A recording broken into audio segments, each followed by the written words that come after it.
last time that we played, you all had returned to the material plane, back to Baldur's Gate. Since you've been there, Crayley, you went out and visited your mother's grave, where Belle paid you a visit, and it may not have fully settled in yet, but you are now in complete and total service to the Devil Bell. And you find that, at least, as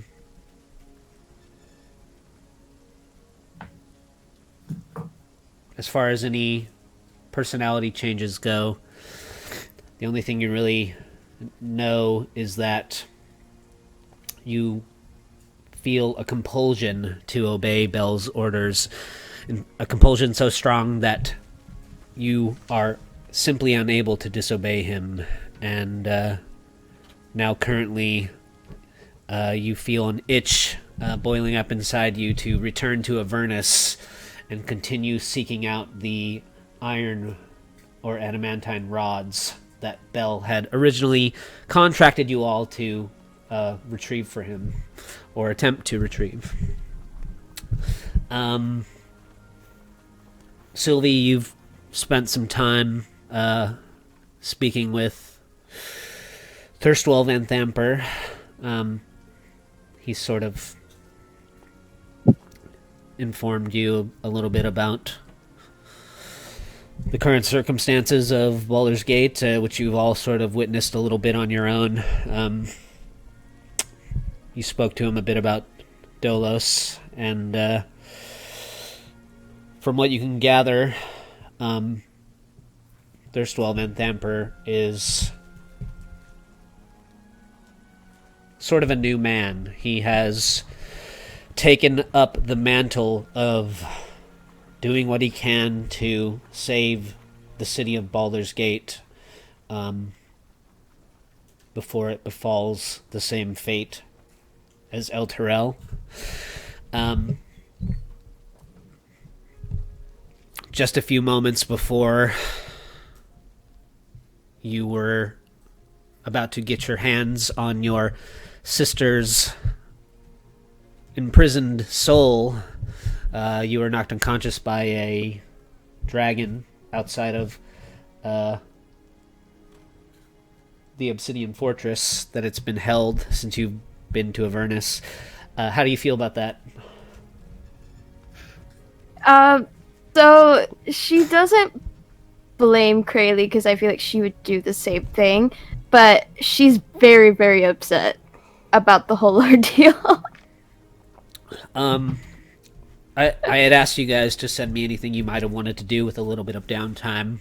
I don't know how much of downtime we're going to spend. I think after we resolve a few minor things, as well as I would say the elephant in the room, but I guess Lulu's sort of trapped in a little celestial prison. So once we deal with Lep's fate,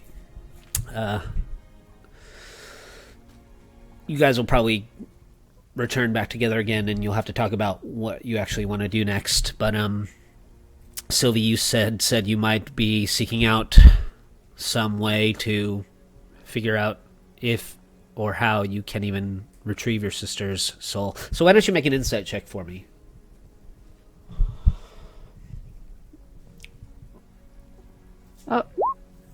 Oh, there you go. Oh. Starting off strong, guys!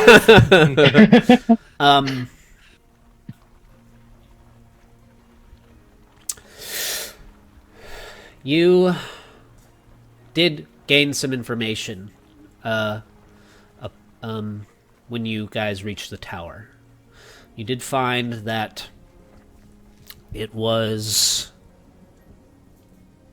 guarded by a little bundle of dragons, the eldest of which being a large white dragon.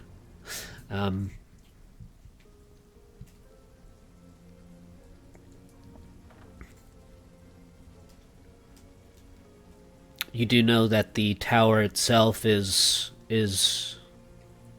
belongs to the red dragonborn that you saw scouring the city for souls in El Terrell.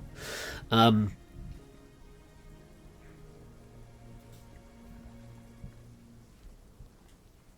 don't know if you're having a hard time. I suppose Sylvie's having a hard time putting the puzzle pieces together, and the only thing that you can really think of is,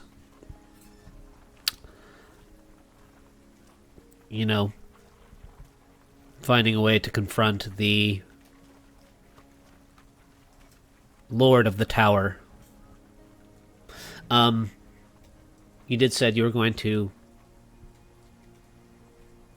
try and check out a library or a bookstore. Yeah. Why don't you make an investigation check for that? Yeah.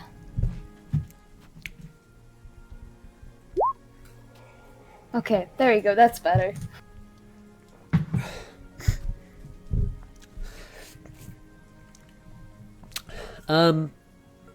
You know,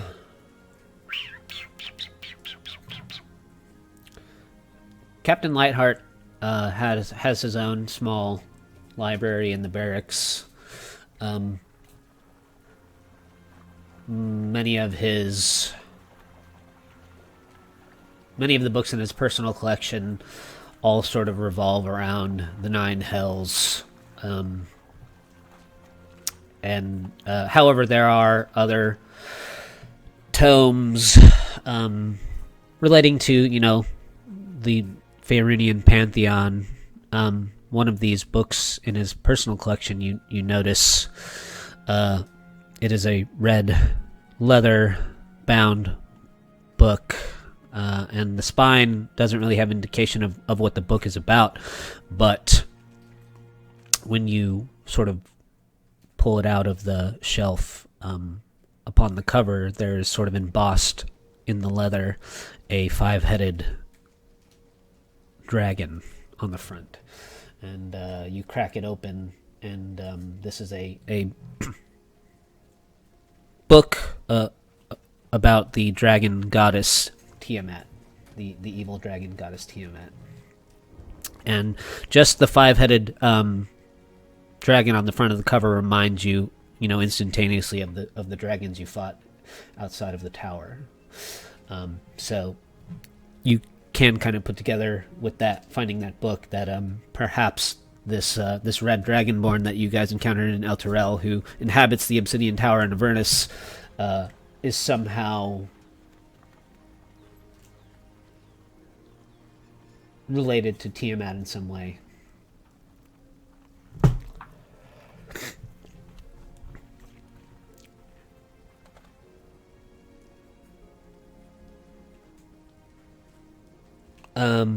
Mavathor,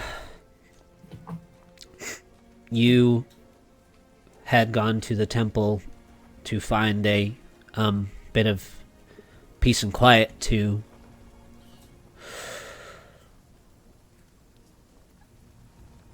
pray and commune with Asmodeus.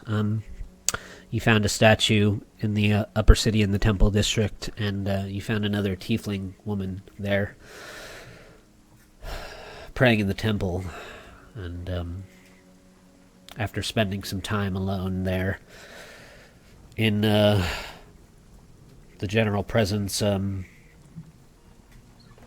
this other person, she spoke to you, and you found that it happened to be Zariel, who had taken the form of a tiefling woman, and you had a short conversation with her, and the impression you got from her is that she's tired of waging the blood war on her own, and she's questioned you as to why, even though you both serve Asmodeus, you have refused her requests for help fighting in the front lines of the blood wars. And then she left you with soul coin. That is imprinted with an image of Zariel herself. You head back out into the city, and you sort of realize that, you can look out over the walls of Baldur's Gate, and you can see up in the skies hundreds, if not thousands, of winged devils flying outside of the city walls. And after you come out of the temple, you sort of realize that the city seems quite empty, quiet. The lower city, the upper city, the inhabitants of Baldur's Gate don't seem to be within the city walls for the most part, with the exception of here and there a few citizens, or more than anything else, you see people walking about in Flaming Fist garb more than anything else. You stop by the Golden Bubble, and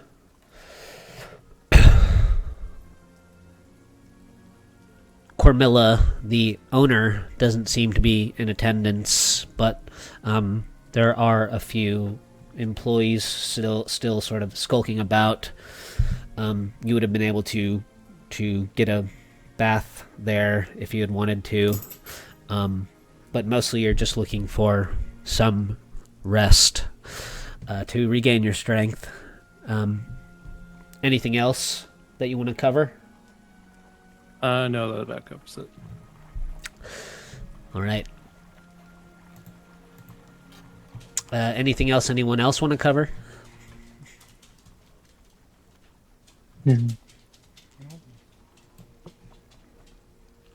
Lep. After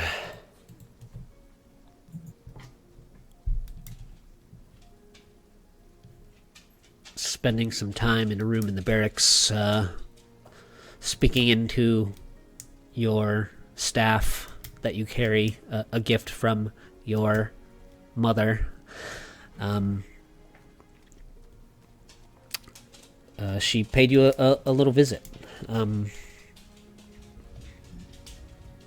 from the dark reaches of her swamp. She heard you speaking to her through the staff, and for the first time in a long time,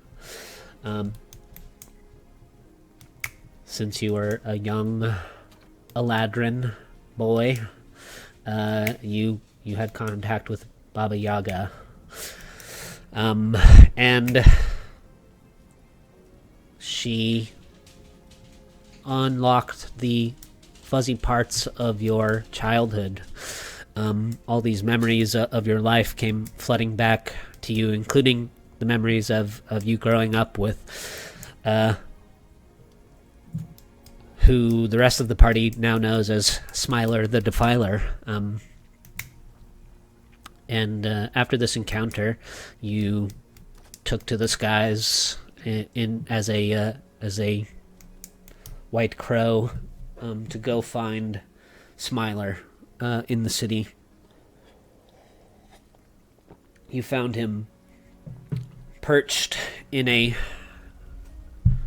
tower out in the bay of Baldur's Gate, where he was watching the inner courtyards of the Sea Tower of Baldurin. And when you landed there, you saw kind of a horrific sight. In the inner walls of the Sea Tower were all lined with chains, and just covered in courtyard is covered in heaps of flesh and blood, as you witnessed any who may have tried to rise up or speak out against.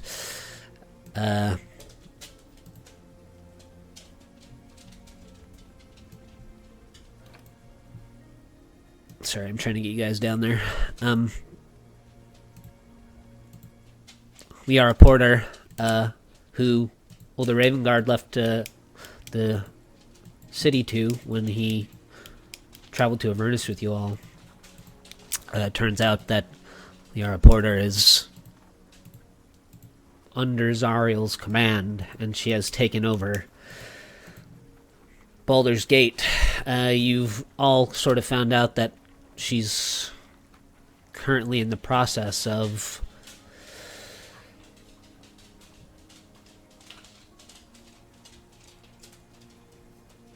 doing sort of the same thing that happened to the citizens of El Terrell. She's carrying around this large tome and systematically conscripting the citizens of Baldur's Gate into the Flaming Fist. The two of you together decided to try and steal the book. You attempted to create a distraction so Smiler could get close to Liara Porter, but your distraction didn't go too well, and you now find yourself unconscious in the courtyard of the Sea Tower of Balderan. Smiler hovering above you on his glider.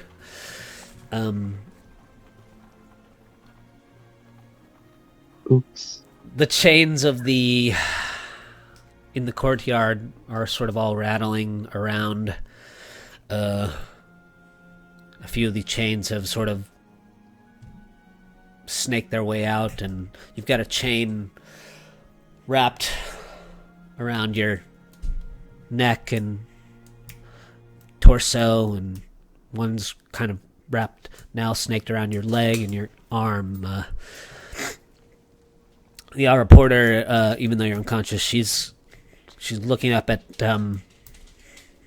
Smiler, who's sort of gliding up over their heads, and she grins at him, and she's got her sort of hand raised up in the air, and as she smiles up at Smiler, she sort of closes her fist, and one of these chains that's coiled around you pulls and just tears your arm clean out of its socket. The pain is so sharp and horrific that for a brief moment your eyes kind of shoot open and you can see Smiler sort of looking down at you, his white cape kind of billowing out behind him. You hear him cry out in agony as he sees one of your limbs torn off, and then you sort of go unconscious again from the pain. Somewhere sort of at the edge of the darkness you're experiencing, you can hear Smiler's voice shouting, although you can't really make out what he's saying. Kind of half in and out of this bleak unconsciousness. You can feel the other chains wrapping tighter and tighter around you, and as Liara Porter closes her fist again for another chain to tear another piece of you away, you shoot up in your bed in the barracks in a cold sweat. A black feather sort of on the comforter of the bunk there in your room.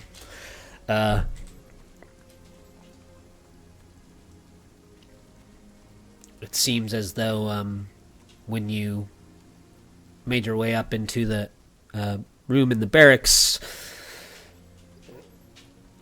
you kind of laid down in the bed, and exhaustion just sort of took over you, and everything from that moment you laid down until just now, when you've been torn out of this slumber by these chains ripping you to pieces, it has all been a dream, although a very vivid one.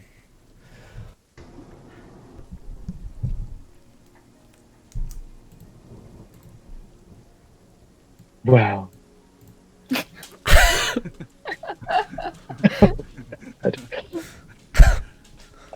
Lep wonders for a second if he's being fucked with, but just says it's okay. It was a nightmare. And gets out of bed. Just so you guys know, Lep didn't know that was going to happen, and if he was anything else but a Circle of Dreams druid, he would have been torn apart, so...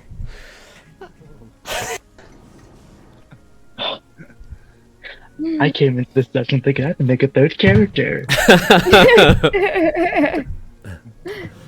Well, I like it when D&D works out in a way that, coincidentally, there are other options. Yeah.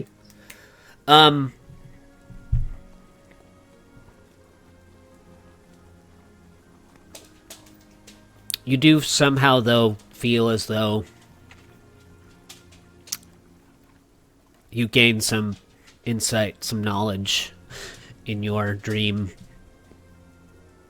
Perhaps you might have to follow up on that insight, but you still have all the memories. I think the first thing that you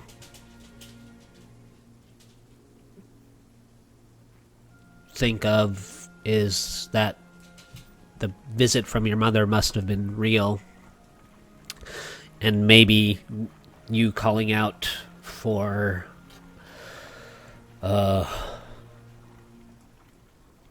assistance from the greater Fae in your dream. They're casting the daylight and calling out to Queen Tatiana or whatever other powerful Fae might be listening. Perhaps they gave you a vision, an insight to the true nature of Liara Porter. Yeah, that woman's a crazy bitch. Yeah, Lep gets up and he stumbles out the door. At this point, all of you would have... Enough time has passed, and at some point or another, you would have each found the time to have a long rest. So we'll say now that it's the following day. And you guys should all be level 9. Woo. Ooh.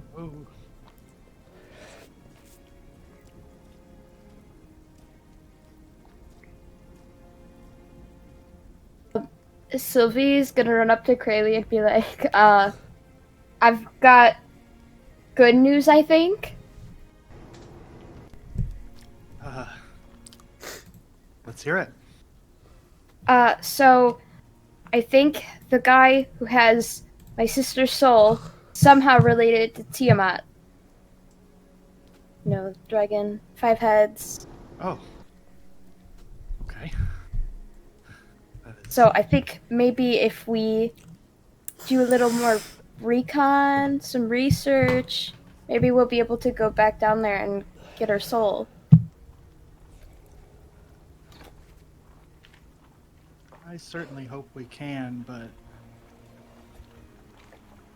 I'm really starting to think we need to finish our main objective of getting those adamantine rods. Talking to that Cerberus. So, I don't mean to put a damper on your plans. I just think, No. No, No, push you're it to the right. side for now. You're right.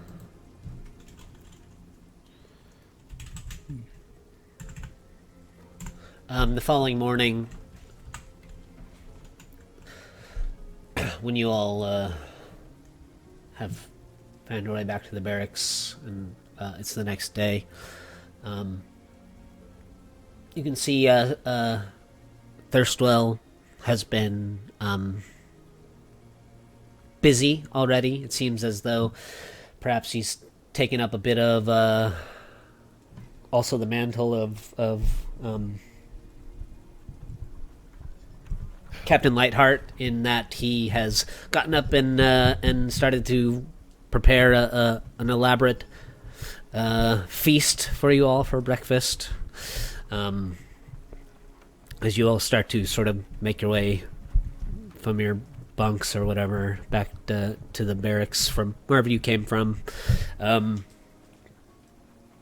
Thirstwell's already been cooking for a while. He says, as you all come down,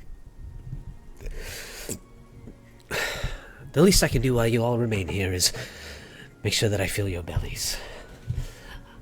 Thank you, Thirstwell. I've been wondering, I don't know, did any of you get a chance to really take in the city? Did any of you make your way outside of the walls? I haven't. I've been in here the whole time. Well, I don't know what you're all thinking, but I'm sort of all ears.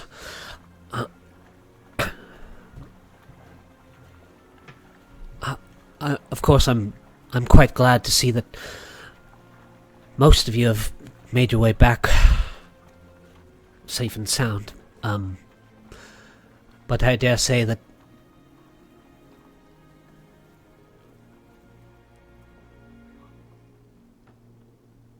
our endeavors less than half over at this point.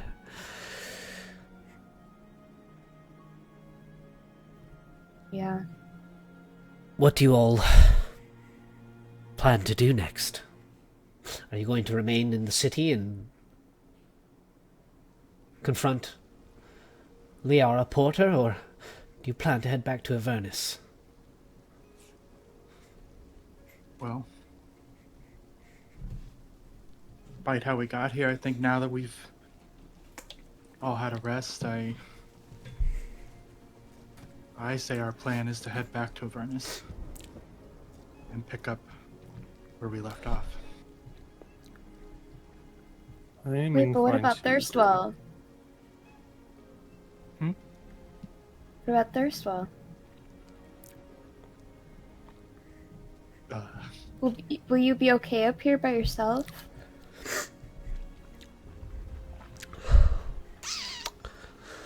Thirstwell says, I'm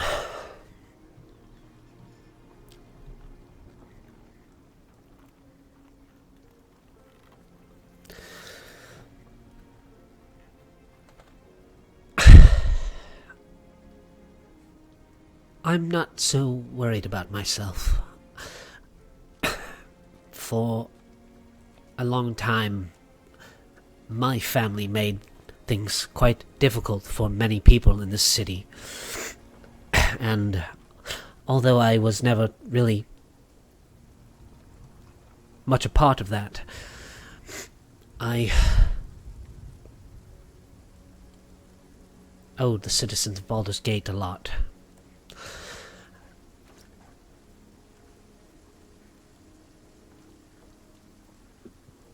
I still haven't put the puzzle together of what's really going on out there, but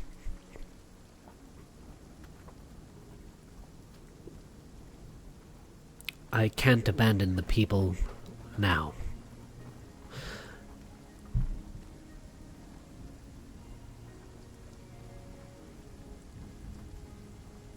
Sylvie's gonna, hold out her arms for a hug, but she's not gonna, give him one because she knows he's weird about that stuff. He sort of pats you on the shoulder.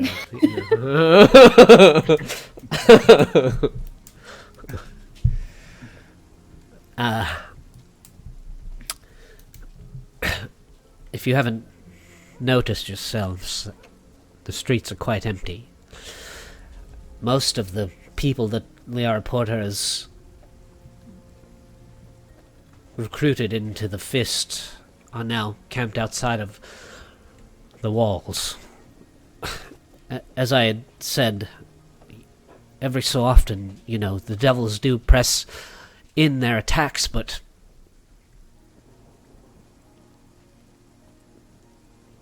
they never seem to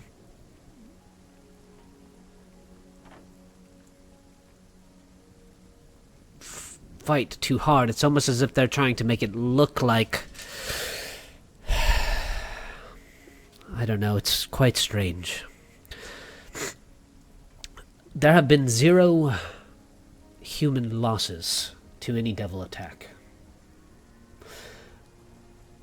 It's almost as if they allow themselves to be killed.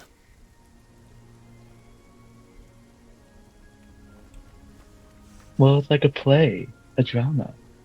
You have like, oh yeah, we're gonna kill you guys, but then we actually don't, because you souls are gonna be sucked into hell, and like, we're waiting for something big to happen. So we're gonna kill y'all at once, sort of thing. So it could be like that. I mean, she has that, Liara has that, like, book. So maybe that's like a contract thing with Zario. I don't know if you can, like, destroy those kind of things. Maverick, though, can you destroy those kind of things? Depends. Some items require, creatures of specific types to destroy it, but if it's just a mundane item, I suppose anyone could destroy it. Well, why don't we steal the book and then go back to Avernus? We do a little heist, we teleport. I'm down for a little heist. Yeah. I mean, it doesn't ultimately change the end goal. I mean, what's to stop Liara from just making another one and going back and re-recruiting everyone back into the Flaming Fist again? They wouldn't have any trouble doing it that. Then we'd be back at square one.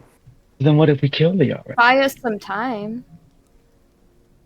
Well, what if we, like, expose her and it's like one of those, like, political dramas where it's like, oh my god, this guy's actually a corrupt politician. I don't think that's how it works, though, Lep. I think it's more so like she has like control over them, like mind control. Yeah. Well, I think we should do something. As exciting as that plan sounds, I really think we should get back on track and finish where we were going, getting those adamantine rods. Yeah. Ultimately, we are still looking for the sort of Zariel, which, who knows, maybe it'll lead the way to us being able to do something about the situation here. So you just want to leave these people to die? No one's died yet. But they very well could. I mean, devils are tricky people. Well, if I were them, I would wait till the manifest that Liara has reached a critical mass, and then I would pull the City of Baldur's Gate into Avernus. But as far as we know, she hasn't achieved that end yet.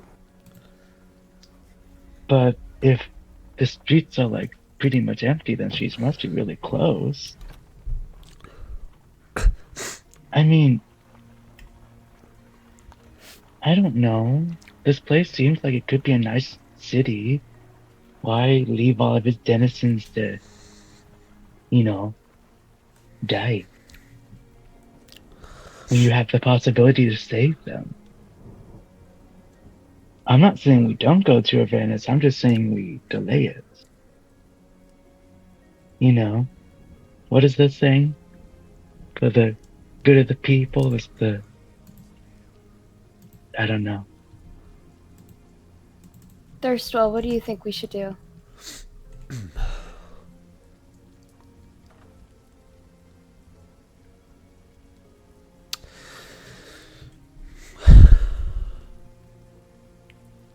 Hirschwell says,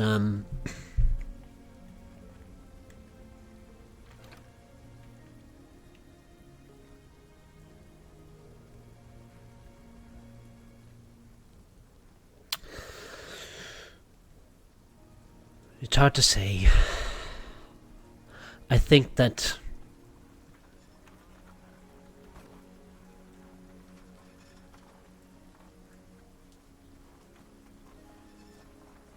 confronting your reporter might save a lot of lives. But I haven't seen what you've all seen in Avernus.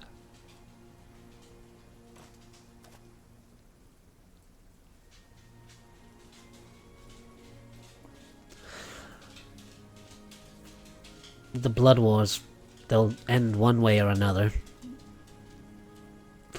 I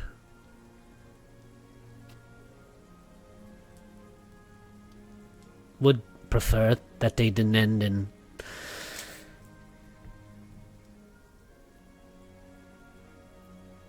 the dissolution of our existence, but I don't know how to push against the tides, I guess.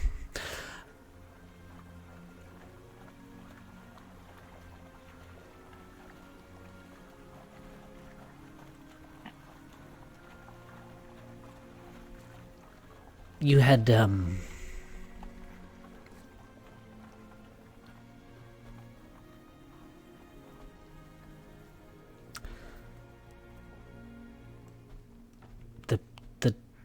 letter that Dolos left me, you know. He thought that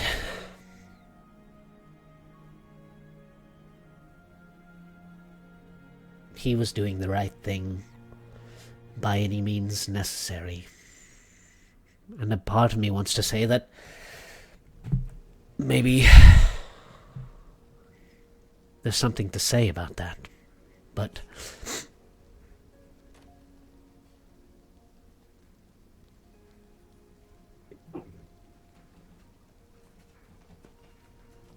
I don't know.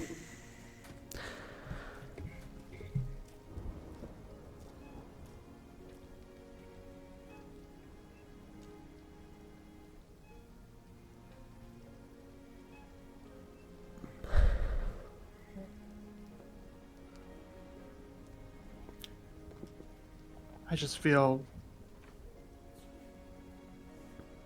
we can cause more disruption, hold more influence in changing the outcome if we were in Avernus. That's my opinion on the matter.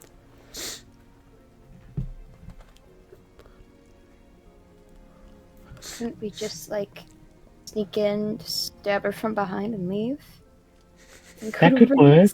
I can enter her dream and do like a boogeyman sort of thing. There you go. I mean, ultimately, anything we do would only be a temporary fix, seeing as how she's more than likely a devil right now. She'd be able to come back. Yeah, she's powerful. You know, she can control change. It's really cool. Scary, but cool.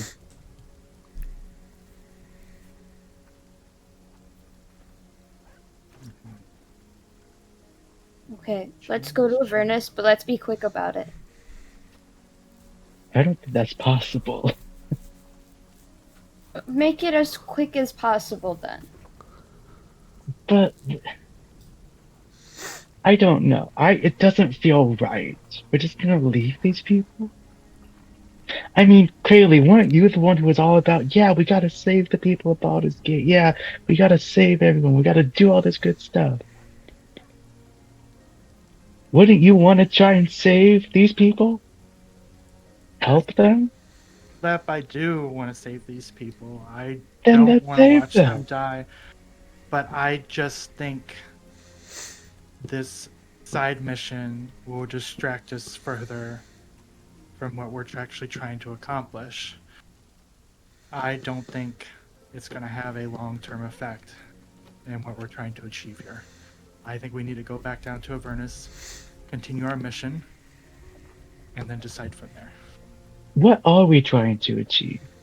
Because there's all this talk about Zariel and the Blood Wars, and if she's gonna die, if she's gonna be saved, and I mean, when I first joined you guys, it's like, oh yeah, we're gonna do stuff, and I don't think the outcome's been any more clearer ever since all this started. Do you want Zariel to die? Do you want her to live? What are we trying to do?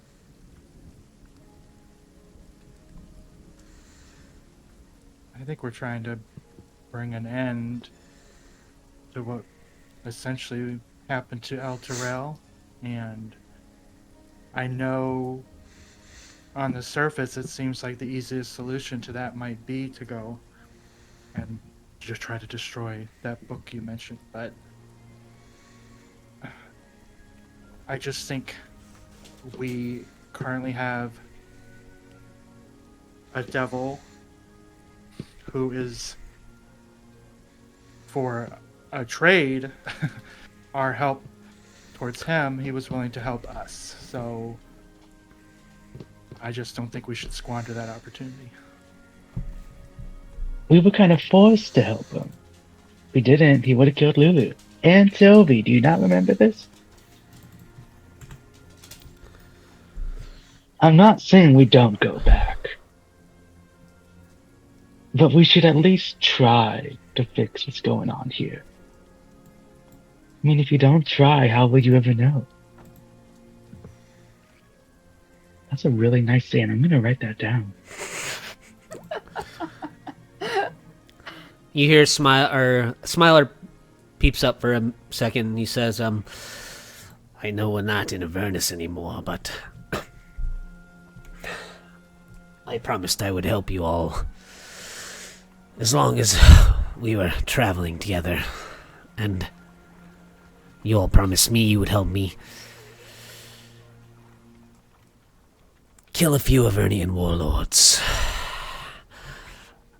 I'm starting to feel a little uncomfortable here on the material plane, but I still think that I will keep my promises, as I did offer to assist you however I could.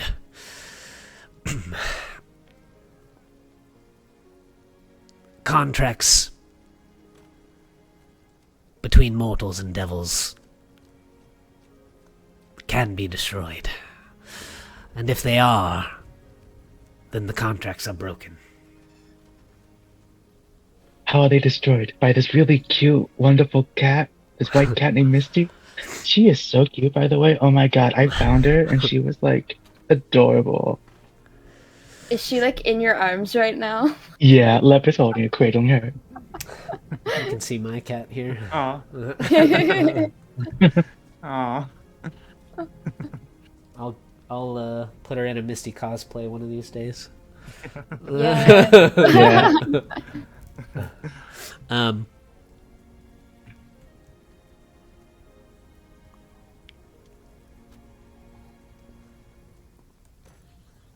Smiler says, oh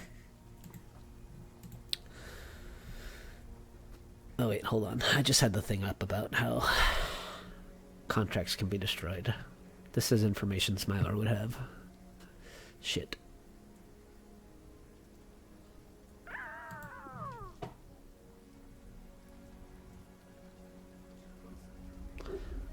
I know lava is one of them.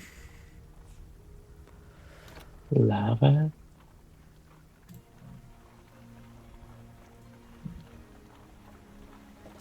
Did you guys know that if you die in your dreams, you don't actually die in real life?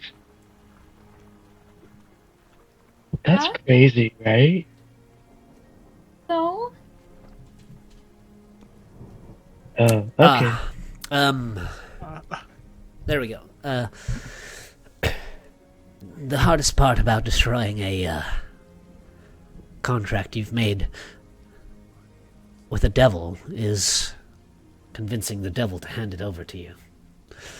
But if you manage that, then they can be tossed into the river Styx or immersed in molten magma in one of Avernus's active volcanoes. then we get the contract.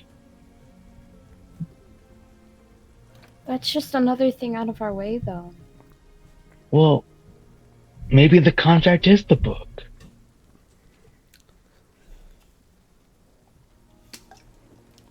And what about this? We steal the book, we go to Avernus, on the way to get the adamantine rods, we drop it in the river Styx. And if something happens, then something happens. And if not, then maybe we find Zariel and we have a tea party with her and we get the contract that way.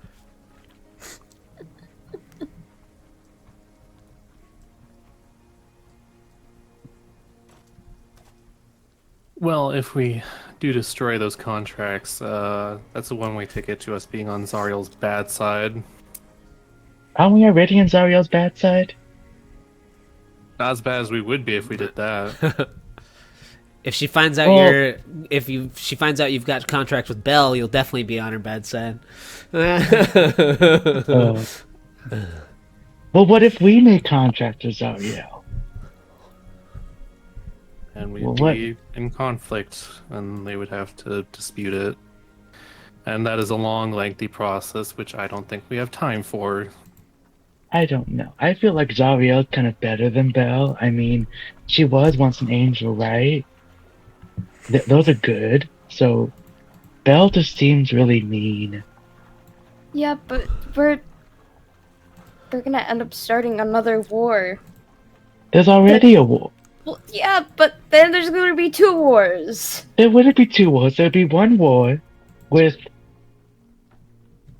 I don't know. I just think we should steal the book and So put it he's into the river. referring to a civil war within Avernus itself, which would leave the door open for demons to just completely destroy the armies, and existence as we know it ends. It's Okay, definitely gonna be more than 2 wars.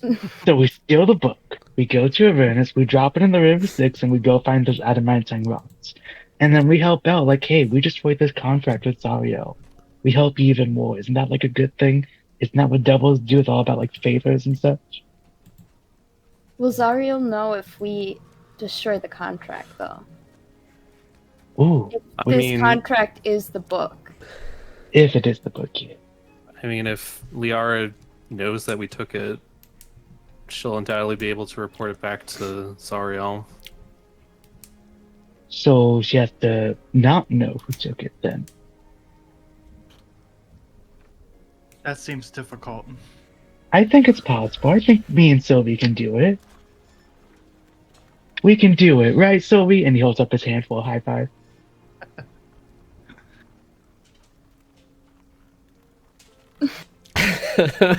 We can do it, right, Sylvie? Alright, let's get ready to go to Avernus. Can this cat come with Ariella. us? I think the cat should stay. I need my emotional support animal. Isn't that what Twig's for? Yeah, No, you're- he's my supervisor. I feel like he would be a good emotional support. Yeah, I don't He's- think you want he's to kinda take boring. Misty into Avernus, considering the negative energy of the plane might infuse her with evil. Oh no, we can't have you be evil now, can we? Twig, as LEP supervisor, don't you agree we should continue where we left off? Twig, say no. Twig says,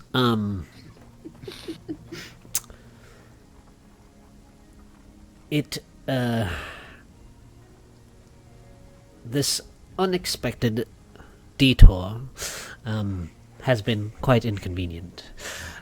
Technically, we were supposed to figure out what was going on down the beanstalk and report back to our superiors. However, Oh yeah. things have got a bit more complicated than that, and I believe What that if we go to the Gay Wild and we get their assistance for stealing the book and we destroy it that way? Twig says, I I'm not. thought you said it yourself that like they're not really inclined to helping people if it doesn't concern them. But it would concern them. Twig says, I'm no expert in infernal contracts, but I would imagine that lingering too long will eventually draw the ire of the devil that we have unfortunately found ourselves in an arrangement with. That's right. Bell might draw us into Avernus whether we want to go or not, so we might as well be ready.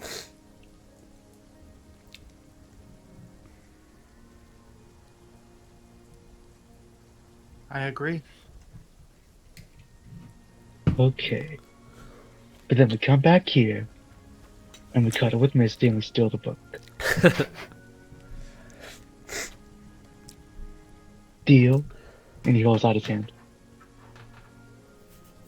To Grayley. I already made a deal with you, Lep. Let's play it Yeah. by... I take Lep's there's been hand. There's been other deals made, and I don't even know about these contracts. They might be useless. I mean, I don't know. That kind of magic is confusing to me. So it's decided? Back to Avernus? Mm-hmm. Yep. I guess. I wish you luck, Thirstwell. Please Oh take yeah, care it was of nice meeting yourself. you. Thirstwell says,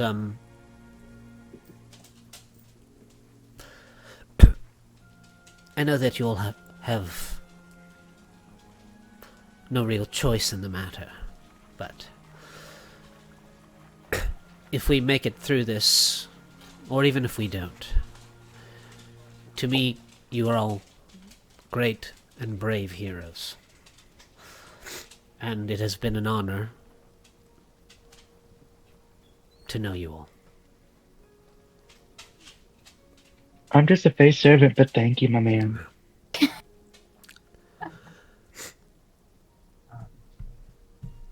I'll leave him. I'll pass a Magnum Blossom over to Thirstwell. One of the ones that is kind of still alive. Mm. And say it may help. It may not. But I think you should take this. He takes it from you. He says, how do I keep it alive? I have no idea. We've kept it alive. Maybe I can find a purpose for it. Yeah. Maybe I can find a purpose for it. He says, I've recovered from most of my injuries. I can shift you back into Avernus if you'd like.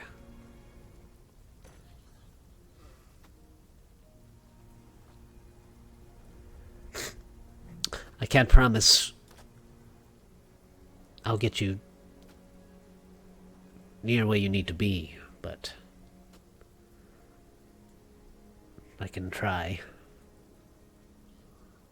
Why don't we see if Bell is willing to get us to her destination? I was gonna suggest the same. Is that a good idea? I mean, he wants us just as much as anyone in the position of power would. Okay, I mean, last time okay. It just kind of hurt last time.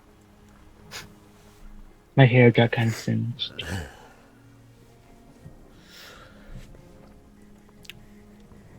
I will do the same thing I've been doing and just get on my knees and hold up the sword, I guess, kind of like this, and just kind of say, Bell, we are ready to continue the mission.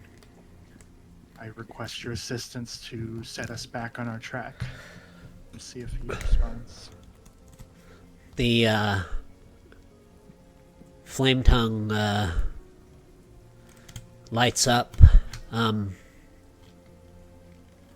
but the flames are a deep burning red color when it ignites, and as the flames flicker off the edge of the blade, you hear Bell's voice come through the flames, and he says, "Oh, it was getting a little sentimental.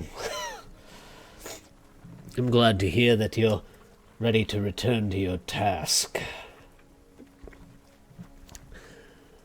Try not to get involved in any more distractions, will you?"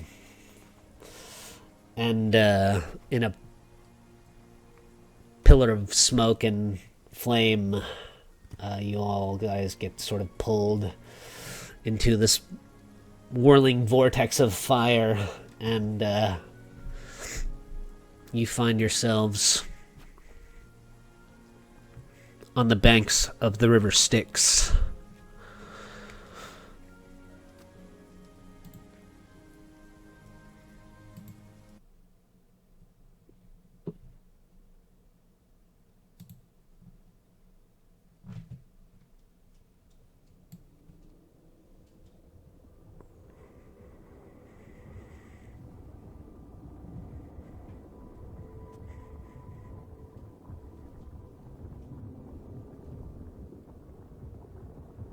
Sylvie's kind of like trying to distract herself from her thoughts.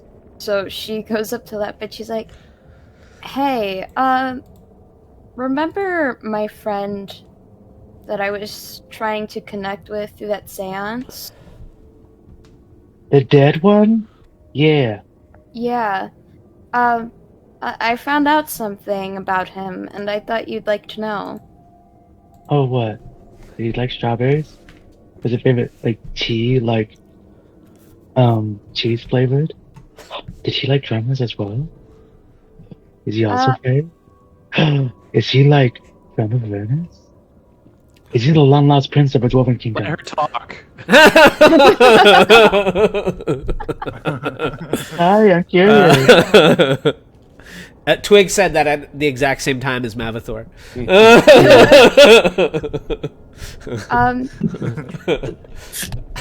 He was your brother. Oh. You sure? Yeah.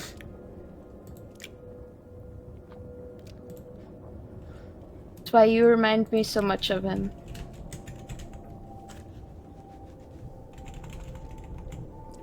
When Let got his memories back, does he remember having a brother? I mean, you know that you have many siblings. Whether you have Yeah. memories of Dolos is up to you. Okay. I'm just gonna say no. For reasons. Yeah, Lev looks at Sophie, he's like, well, yeah, I have a lot of siblings. I have sisters, I have brothers, I have cousins. I don't think cousins are siblings. Well, Yeah, like I cousins think I you married. might want to get that checked out. They're siblings, yeah. They're under the sibling category. Alright. Anyway, so the dead guy is my brother. I'll be right back real quick. Okay. How do you know that? I drank too much.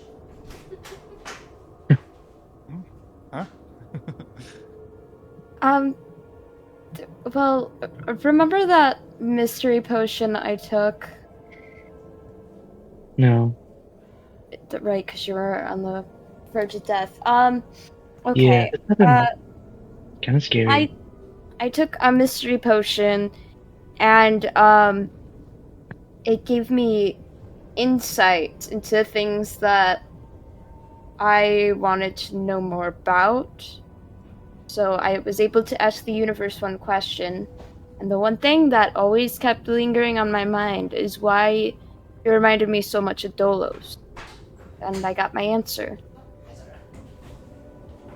Wow. You should let me drink one of those mystery potions. That sounds really cool. I mean, if you want to. You know, I have I a would ton of them. I would love to. Can I have one? Yeah, you can have one. Wonderful. Smiler, do you have a teacup? I would love to drink this in a teacup, but it sounds so. Smiler starts like reaching into pockets in his cloak and stuff. Let me see. Smiler pulls out like a handle of a teacup, and he says, "Oh, I must have fell on it." It's okay. I'll just drink it from the bottle. And he grabs mystery potion from Sylvie and chucks it. It's like fairy college all over again. I think Fairy college? Yeah, fairy college. It was a show. Oh, it was so good. It was about all these fairies and like they went to college, but I don't really know what college is, but it looked fun. You need to come to the Feywild. We have a lot of great entertainment. I would love to come to the Feywild one day. Yeah.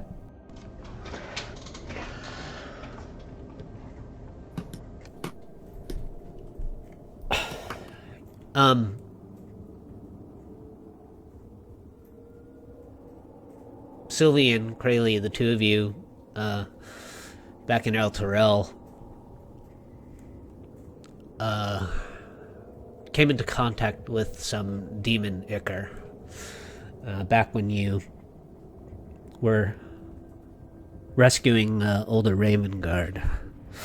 And during that encounter, you both also, I believe, caught a glimpse of the visions that older Ravengard was experiencing while he was wearing the Helm of Torm's sight. But he had also been saturated in demon ichor. It may have been even part of what had kept him locked there in a sort of stasis. But coming in contact with the demon ichor did change the two of you, and so did witnessing some of those visions in certain ways that you may not even know. But when you all were pulled back to Avernus by Bell, Krayley and Sylvie, the two of you,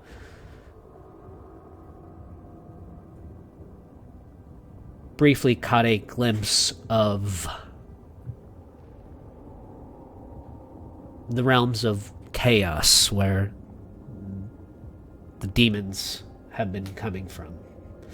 Just this void of horrors beyond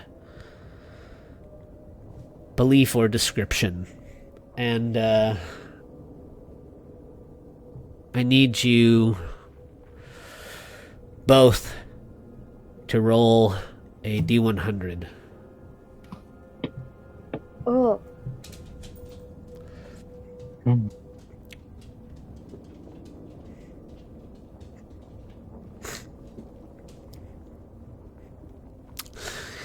In that brief moment shifting between the material plane and back into Avernus, I think you guys have come in contact with demon portals, and you fought a few of the things that can emerge from them. And through this time there's been all this talk of the Blood War, and you've seen large numbers of devils grouped together, but I think for the first time the two of you catch a glimpse of truly what lies in the abyss.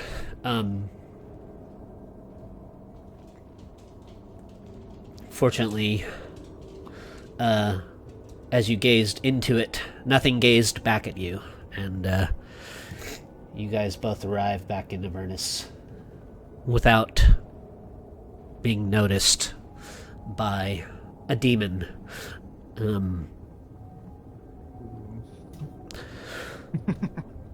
Thank God.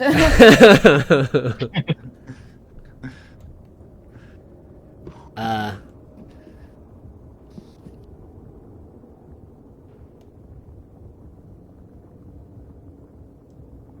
on the banks of the River Styx here, off in the distance, you can make out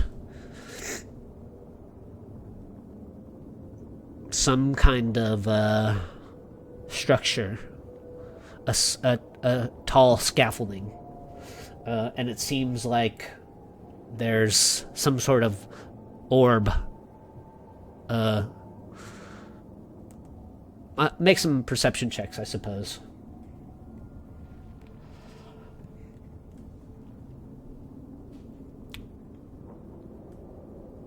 Oh no, crazy. Woo! Mavathor, it's far enough away that it's just sort of an outline, and back in Avernus, it's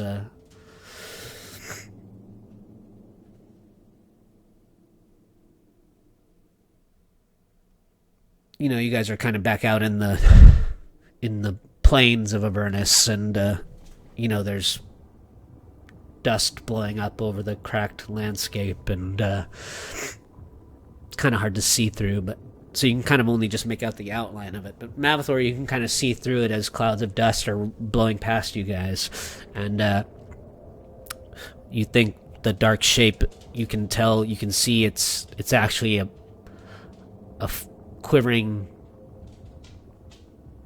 mound of flesh, and you can see there are a couple of figures standing up on the platform. They seem to be holding it in place. It's kind of bound in a bunch of chains, but you believe this is probably the Sybarix that you were all sent to question or try and retrieve the information from. So it seems as though Bell pulled you all back into Avernus nearby where you needed to be. Alright, well, that definitely expedite things a bit. I'll motion for the others to follow him. Where are we going at, though? See that round thing over there? That's the Cypriox. Oh, the circle? Uh-huh. I think so. I just see dust. Yeah, that too. There's dust everywhere. Now follow me. Okay. Follow.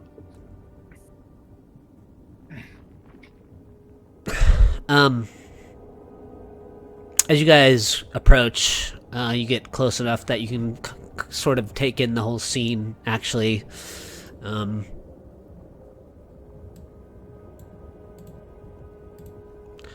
And what you gaze upon is spiky chains that are lashing a 15-foot diameter floating blob of flesh to the top of a 20-foot tall wrought iron scaffolding. You see two fiends, who they themselves are wrapped up in chains, sort of stand upon the scaffolding, and they're torturing the bloated creature's flesh by tightening its chains. You see there's a demon ichor oozing from its wounds that's kind of forming a shallow pool around the scaffolding at the base, dripping down it, and there's this black pool of sludge at the bottom. You see a third figure, sort of a jackal-headed fiend, using a bronze horn to yell loudly at the bloated prisoner, sort of cycling through languages. It's sort of sitting cross-legged at one end of the platform, just holding out this bronze horn, shouting at the blob of flesh.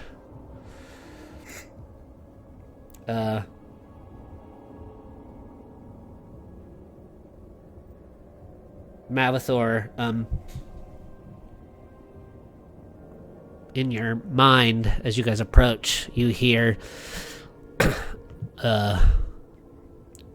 you know, it's likely the Sybarex that's contacting you. It says, "Free me, and I'll give you what you want."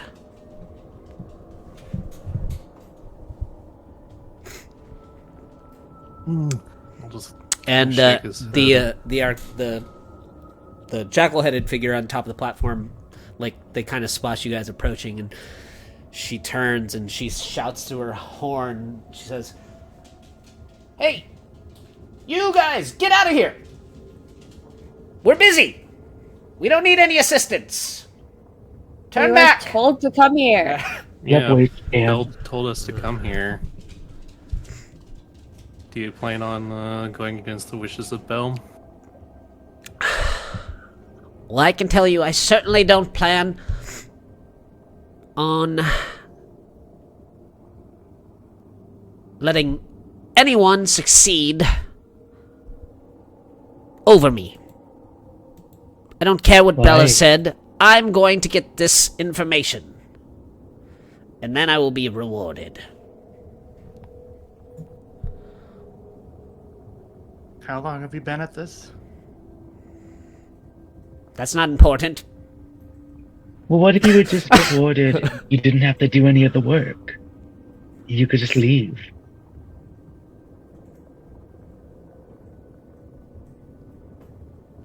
Mavathor, you hear, "Please, free me."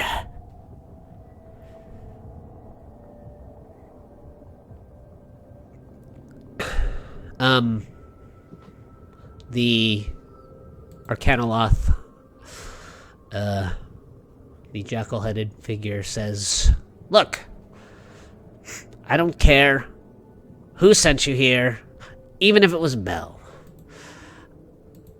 I've squeezed all sorts of little goodies out of this bumbling mound, and I know I'm getting close to breaking its will fully. You guys can just turn back now, or I'll make you." Do So we he's have just gonna to- stand there like this. I don't know, Corelli, you want to call up Bell right now and get him to sort this out? It's worth a shot. I'll just keep doing the same thing. Get on my knees, putting the sword out. It's so corny. You're gonna call Bell? Oh no. We have a mission to complete, and this individual choosing to do whatever the fuck they want. But we can talk to them. We can persuade them. We can have a tea party with them. We can work this out without involving Bell.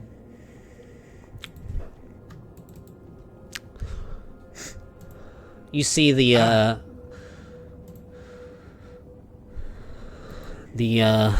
jackal-headed figure begin casting a spell.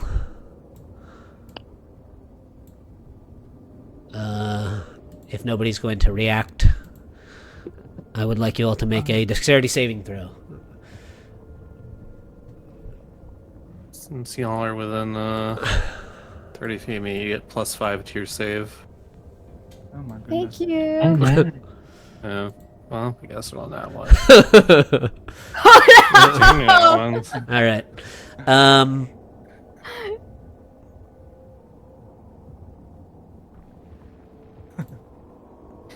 Sorry, Sophie. Let's see.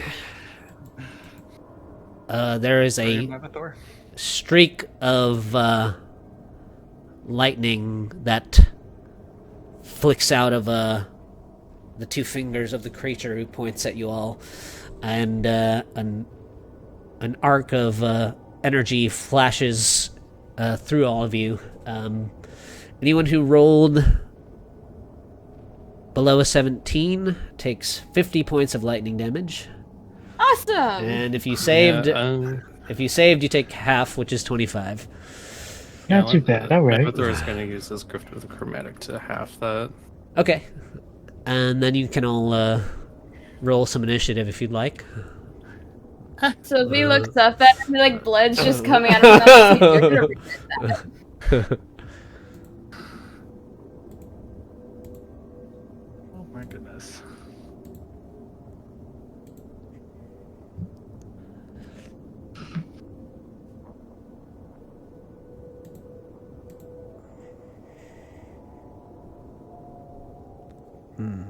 Let me see here. Oh yeah, I gotta get Smiler. Oh yeah, we need him.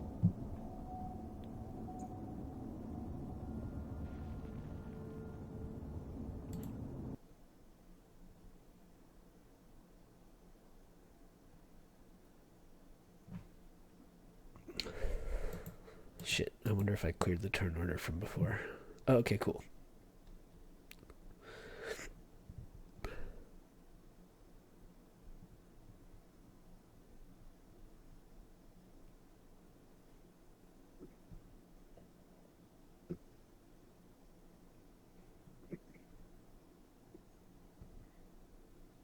Sorry, almost there. Alright. You're good, you're good. Dead Okay. air! Lepus just daydreaming about having a tea party with all these animals. Gonna be a bunny with a top hat, a little rabbit with a little monocle. He's gonna be a turtle who has like a shield and sword. Wait, is Krayley the one with the monocle? Sure, yeah. We have a little bat with like a cape. We have a little like, I don't know, a fish. The cane. We have It's in a bowl. a moose. We have a mouse. Little mouse with like vampire fangs. Not a moose. We have a moose too, but the moose is like small. And he's like on the back of the bunny. He's like piggybacking him. The poor Really? rabbit. You guys can see that the Arcanoloth is preparing to launch another spell at you all.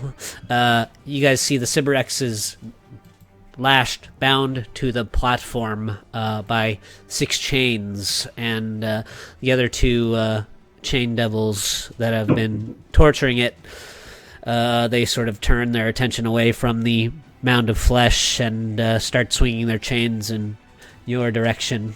As Sylvie, you are at the top of the turn order.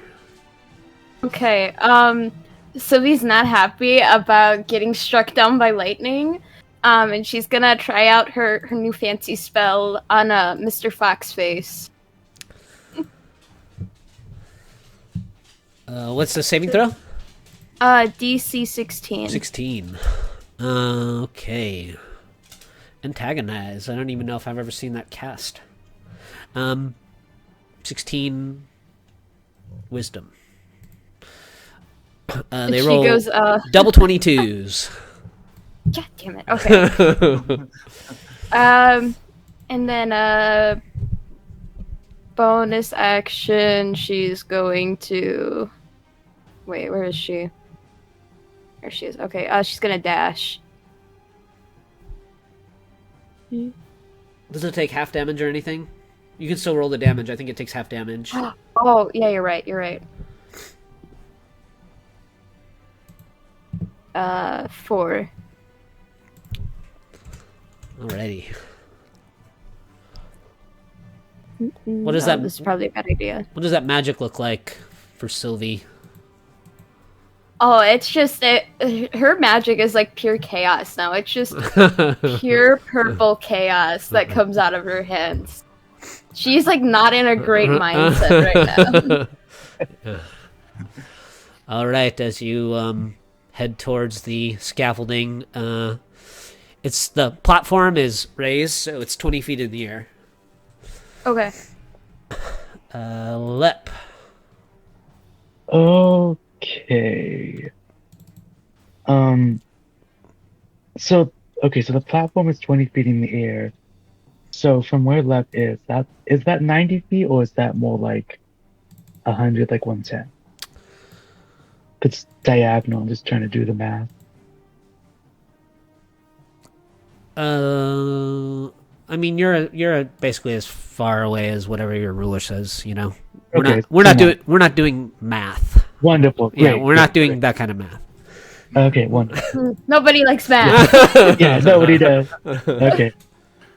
Yeah, Lep is going to first off just Yeah, move. we only do math that affects HP. That's the only kind of math we do. Yeah. Okay.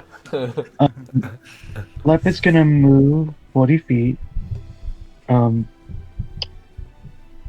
so the Sybarex is injured, right? Like it looks really I mean, badly it's messed up. certainly leaking demon ichor from many wounds. Okay, so Lep is gonna try something, and he's going to, as I believe that's a bonus action, he's going to use 2 of his healing dice things on the Sybarex. So I Okay. think that's what 3d6 healing, if that, Hmm. just to see if that would do anything. Sure. Because he's like, I don't like these guys, but maybe this guy can do something. You hear a voice in your mind, Lep, that says, "Release me. Break the chains." You can talk. Oh, that's so cool. He doesn't know what to do. Oh, he's gonna cast Polymorph on this guy, this person. It's a spell save 17. It's a DC 17. wisdom save. Wisdom. 22. Damn. Well, that's his turn.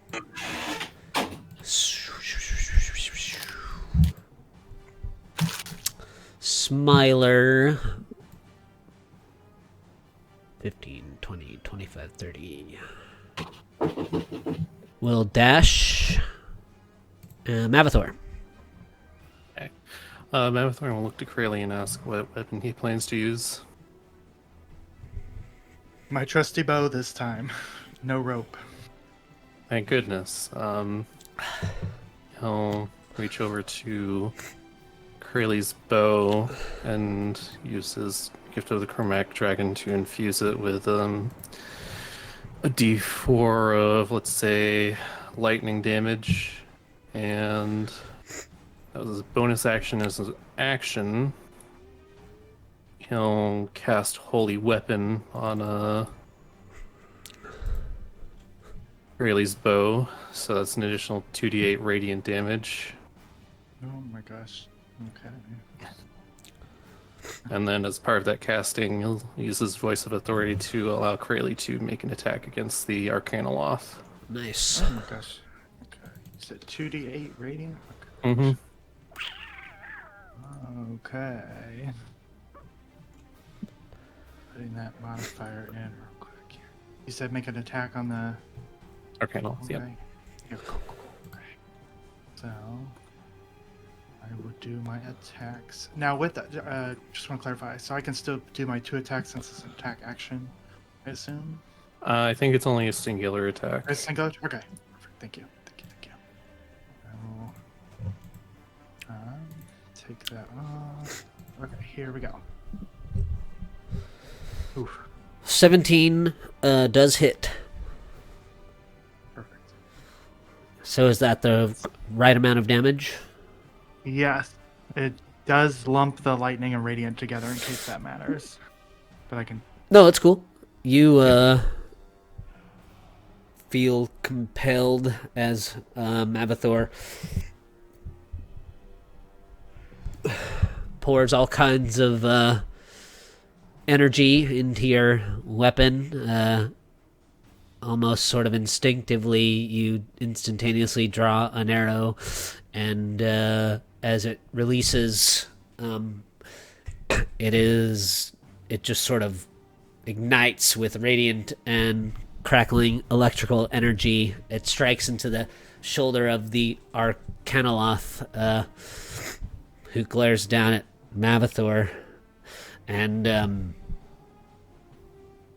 it takes 27 damage. Anything else, Mavathor? Yeah, he'll go over to this rock over here and kind of kneel but down behind it. And that'll be the end of his turn. Alrighty. We'll say you have half cover. Krayley, your turn. Okay, I'm gonna use my bonus action to activate my bow, lighting it up with a gray flame, and make an attack on the same individual. My attack action. 2, 1, and 2. Oof. So 16 and a 14 to hit. Both arrows go shooting past the Arcanoloth. One of them sticks into the big mound of flesh just behind.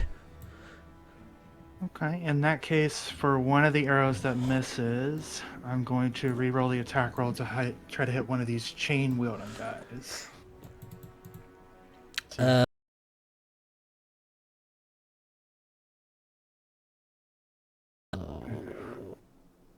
Both attacks miss. Alright. Or, sorry, the third attack misses, yeah. Okay. It's gonna be my turn. Sorry, Mavathor.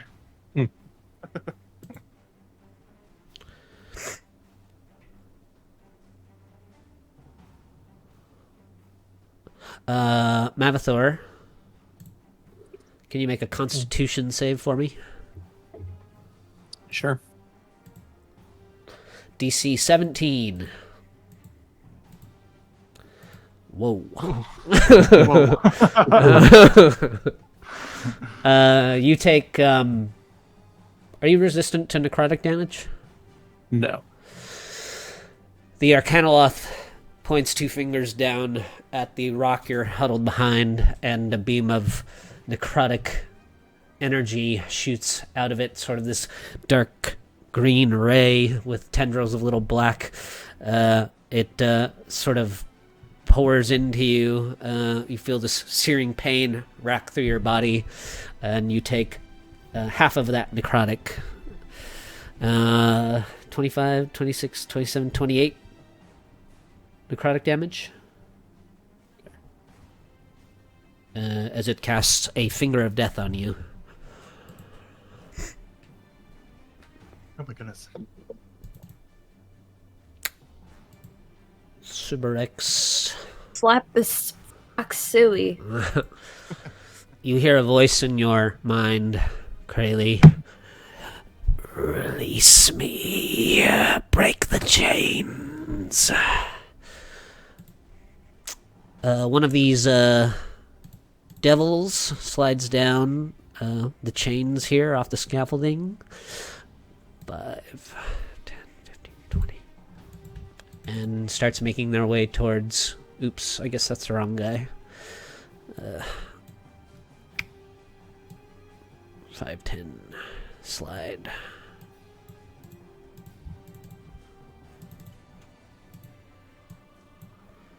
$15, $20. As they kind of slide down, there's a little plume of Avernian dust that kind of kicks up around his feet as he's swinging his chain. He comes towards you, Sylvie, and kind of releases this chain with all these barbs coming off of it, flies towards you. 25 to hit with disadvantage. I'm gonna silvery barbs that. Reroll, right? Yeah. 10 misses you. Okay, and then I'm gonna give the advantage to Lep. Oh, It swings its chain a second time, and 20 to hit with disadvantage. Because you're Displacer Cloak, right? Yeah, I'll take that one. You get hit for 14 slashing damage as the chain kind of strikes across you, and then you feel the tendril of the chain sort of wrap around one of your wrists, and you become grappled. Hey, that's my arrow wrist! The escape is a DC 14. The other devil slides down one of the chains and makes its way towards Smiler, and you're up, Sylvie. Okay, so if I try to escape the grapple, that's an action, right? It is, yes. Okay, I'm gonna do that for my action. What was it? DC 14, athletics, acrobatics, your choice. Oh, okay. Oh snap! You quite easily just sort of Hand. slip your wrist out of the grasp of the chains. And then I'm going to do healing word at level 3.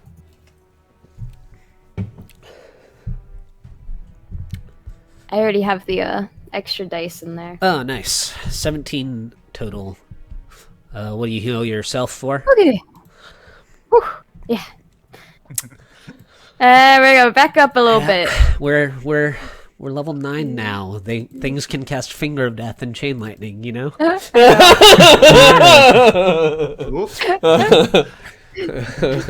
So scary. I think that's the most damage I've done to Mavathor in 10 sessions.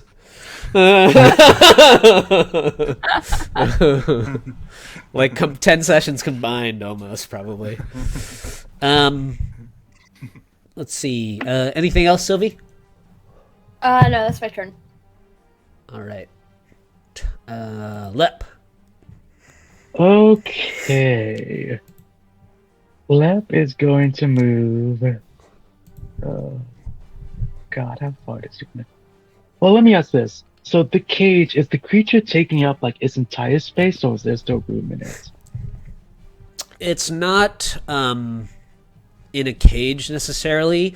You know, you can see all the chains wrapped up and around the scaffolding. It essentially has 6 chains kind of going over its body. You know, if you zoom, if you kind of zoom in, if you zoom in on the map, you can kind of see how it's wrapped around. The chains are all kind of wrapped around the creature. Yeah. Okay, my vision was something else. Okay. I mean, he's still gonna do what he's gonna do. Yeah. He's gonna. You can see that there are 6 chains kind of wrapped around the flesh, constricting it, that are connected to the scaffolding in various points. Yeah, he's still gonna move 15 feet and then phase step another 30.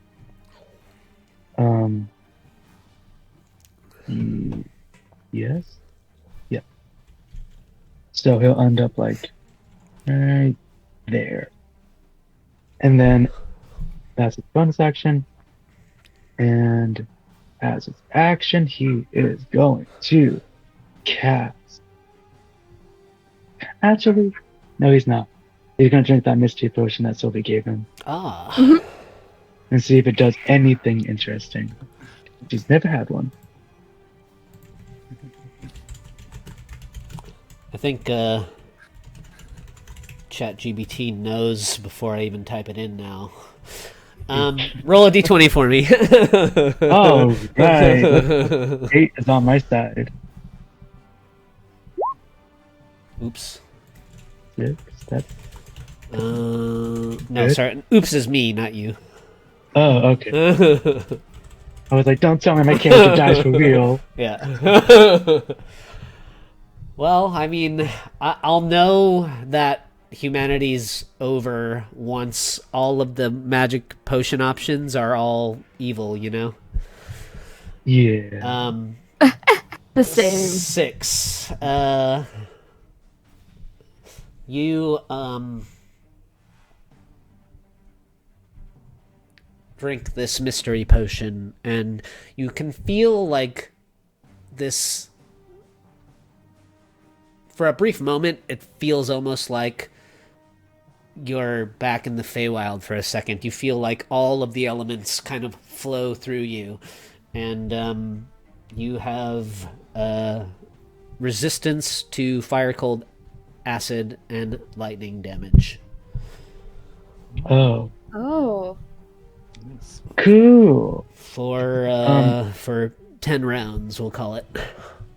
Cool. And then he scurries over this way. And that's his dead. Okay. Smiler. I feel like I'm still using Smiler's like NPC character sheet, but I feel like at this point he should level up. Yeah. I mean, he did take Dullus's sword, so... I know, I gotta get that on his character sheet. I feel like he's saving it for something, I don't know. Oh, yeah. Let's see. He will,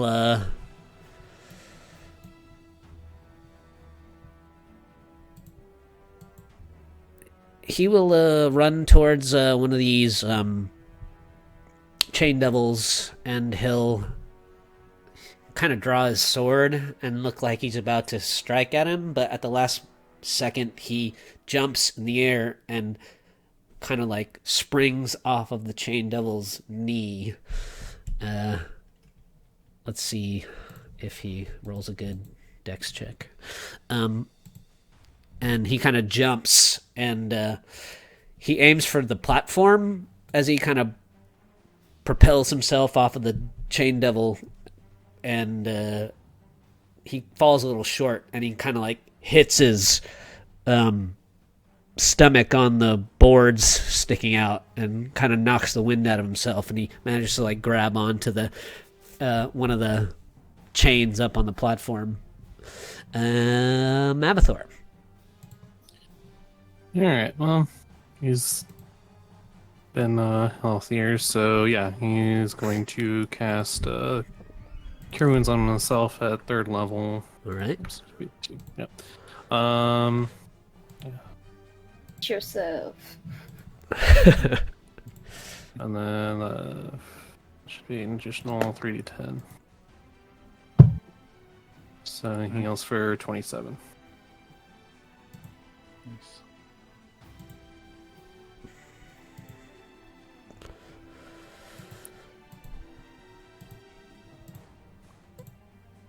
Anything else? No, that's it. Okay. Krayley. I'm just gonna go for the same target. And over these 2 arrows there. Do you have to make a con save for when you make spell saves and take damage for concentration? Yeah, but the damage I took, I couldn't have failed. Oh, okay, gotcha. So 2 24s to hit. 2 24s, both hit. Cool. Good lord. Oh my god. All that extra damage. Those I are love both. this. Mavathor snap snap. Those are both at the Arcanoloth, yeah. The what? Oh yeah. Sorry. Let me see. Let me just make sure that I. 220, 224s. All right, that a shield spell would not help. So, what's the total? 47, 51, 70? Jesus Christ. I think if I did I'd use the calculator. Right. Both of your arrows strike into the Arcanoloth. You see as they both like pierce through its. They both kind of like just zoom with the energy kind of bundled up in the arrows. They just blow 2 holes straight through this devil, and the arrows just like keep going. You see the Arcanoloth's eyes go wide as it sort of like slowly looks down at the 2 holes in its abdomen. And anything else? The creature is bloodied.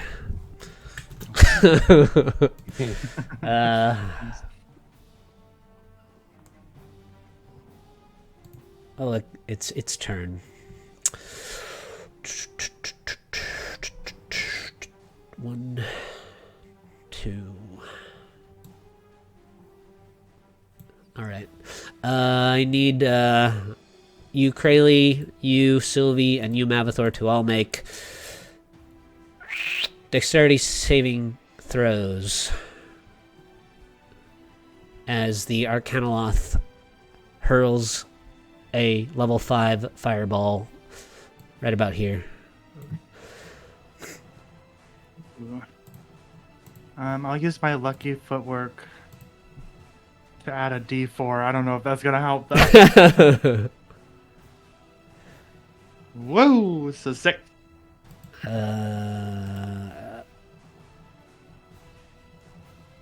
30.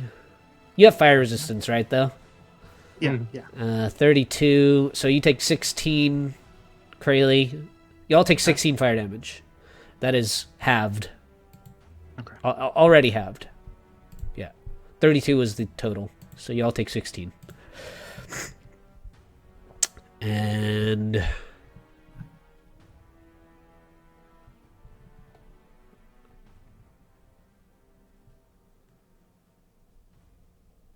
oh, this thing has a fly speed.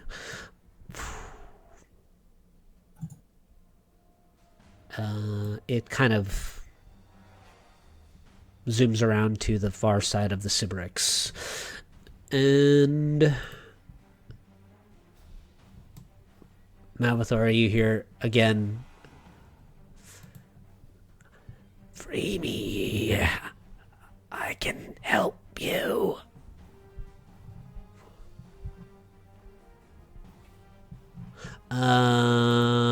Chain Devil. 5, 10, 15, 20, 25. Continues to bound after you, Sylvie, and swings its chain towards you. One of them kind of, as he lets it loose, it sparks against the rock there, and then he brings it back and hurls it out one more time. The second one also just kind of like smacking the ground right in front of you. Both attacks missing. This one heads back and kind of gets under Smiler, and he's going to try and rope Smiler's legs and pull him back down. So Smiler takes 27 damage as both of the chain attacks hit him, and he gets yanked down. I guess maybe also taking a little bit of fall damage.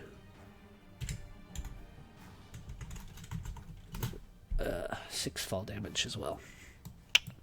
And he gets pulled prone. Sylvie, you're up. Okay, so she's gonna do another level 3 healing word on herself. And then she's going to use her Moth Shadow Stiletto.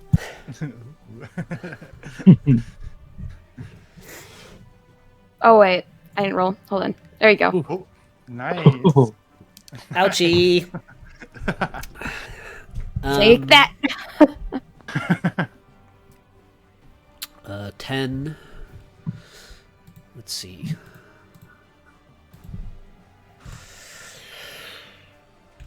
All right. You stick your dagger into the fiend. and it just slips right into him with ease. Does it require an action to like unleash the moths? Bonus action. Okay. It should say on your card. I don't know if you looked at it. I put the. Oh, maybe I didn't give you access. Oh yeah, I see. I see what the problem is. There, you should be able to see it now. Okay, awesome. Yeah, I see it. Thank you. Yep.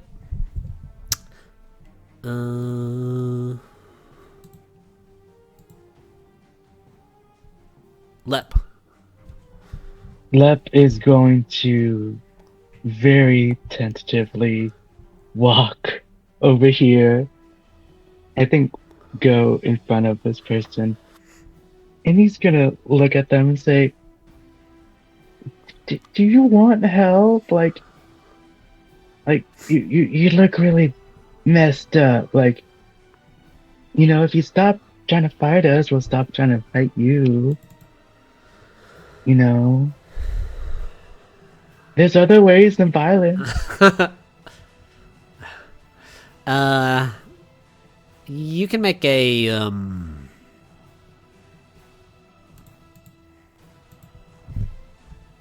Well, what are you trying to do?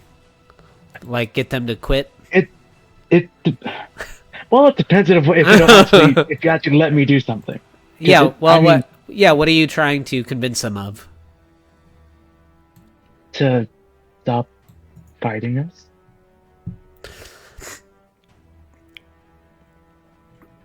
And I guess I should ask this as well. Would this be considered my action? Well, you ask them if they want help. Oh yeah.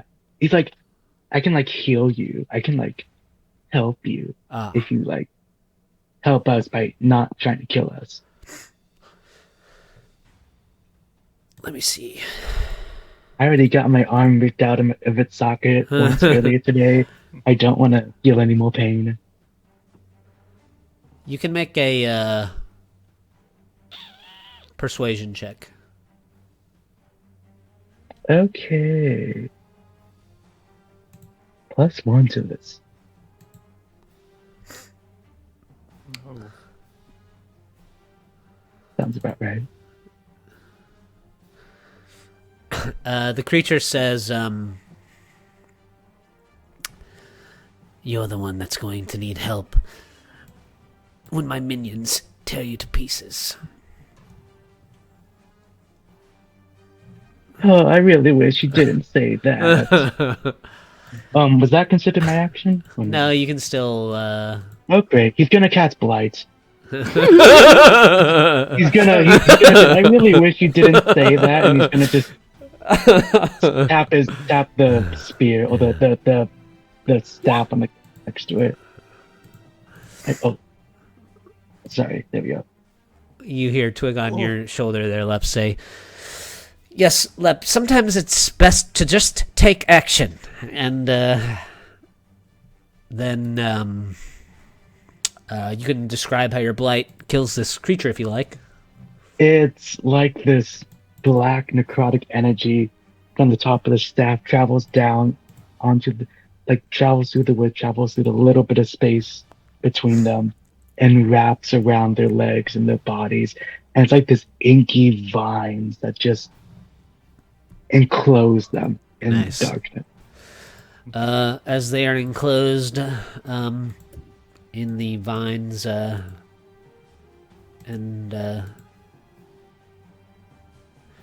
sort of suffocated by your magic, you hear the Sybarex. It kind of shudders there beside you. You feel like a wave of pleasure sort of ripple through your body that you get the sense comes from the Sybarex itself as it sort of revels in you killing this its torturer. And you hear the voice in its head say, thank you. Now release me. I'm kind of weak. I can't break these chains. My friends probably can.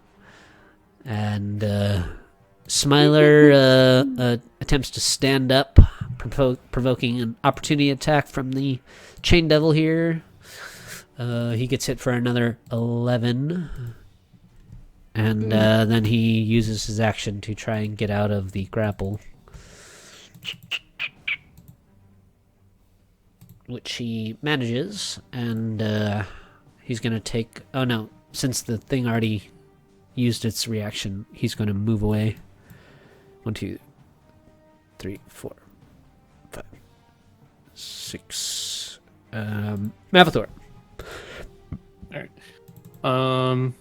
As his action, because I don't even remember how many shadows I had before, I'll just say he'll start over and summon them from scratch. He'll summon 5 shadows. Nice. This is bonus action. Yes. There you go.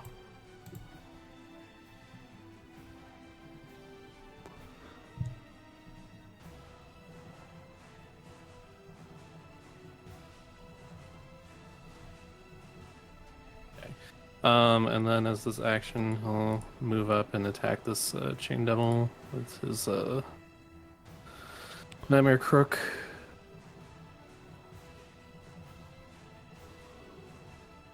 With 11 to hit.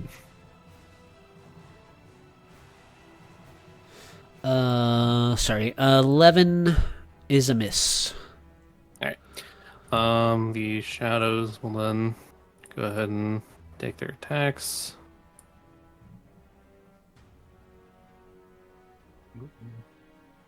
With +5 to hit, so the lowest is 16 is the AC of the creature. alright, so 3 hits. Alrighty. For let's see, 11.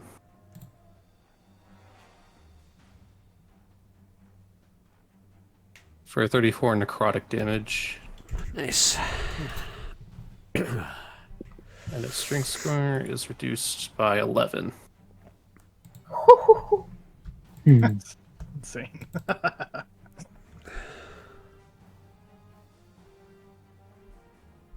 Chain's feeling a little heavy. Mm-hmm.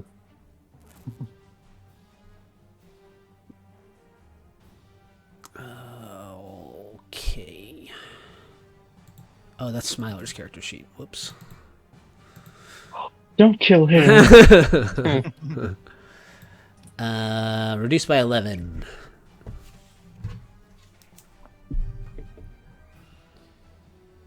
And that's the end of his turn. Okay. Krayley. Seeing that this one Chain Devil is completely surrounded by the shadows, I'm going to aim for the other one a little further away. 2 attacks on that. Oof. The first one hits for 29. And for the second one, I'll use the curving shot as a bonus action to... It's within 60 feet of the one surrounded by shadow. And see if that one hits. Yep. Okay. So the one surrounded by the shadows takes 36. Your arrow curves around and strikes him in a vulnerable place. Anything else? That's it.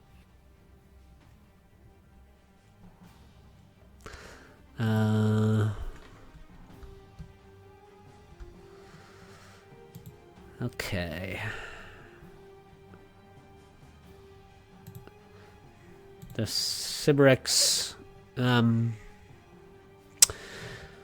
seeing its captor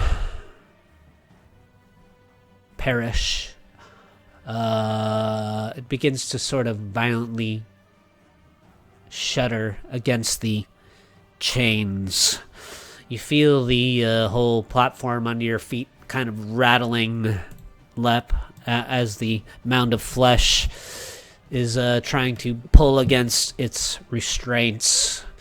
And as it does so,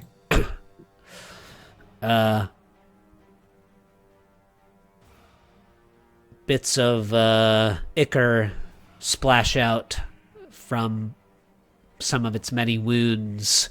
I need you to make a DC 15 dexterity saving throw for me. As some Am I allowed to fail this by choice? sure, yeah. Yeah.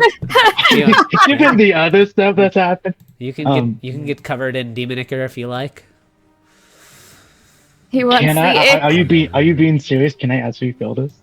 Yeah, you can just be, Yeah. it's kind of fitting Yeah. for your character, and it's oblivious. Yeah. I mean, we can just say he's like looking at the body, being like, "Why do they do you shouldn't hear have done that." at the last second Twig say, "Move, you idiot!" But it's too late, What do you and mean? you get splashed by a big handful of demon ichor squirts out of one of these wounds of the creature. I think you have to roll a d100 for this. Let me I think so. get it up. It would be so befitting yeah. if he loses his ears or his eyes or some really horrific Roll thing. roll a d100 for me.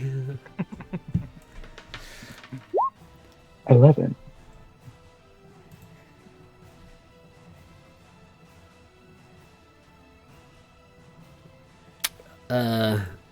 You feel your hands begin to itch, and then they start to burn, and they begin to sprout tufts of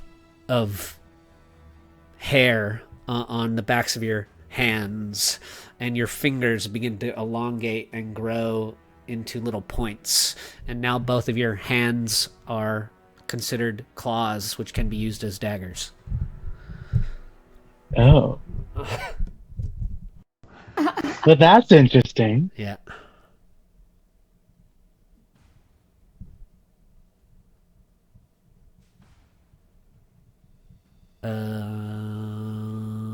Oh, sorry, that's the Cybrix's turn. Chain Devil. So the one over there that's having a tough time, I guess he just makes a last-ditch effort with his chains. He swings them 2 times at you still, Sylvie. This one has He's got a grudge. now a negative strength modifier, so both of these attacks will miss you. The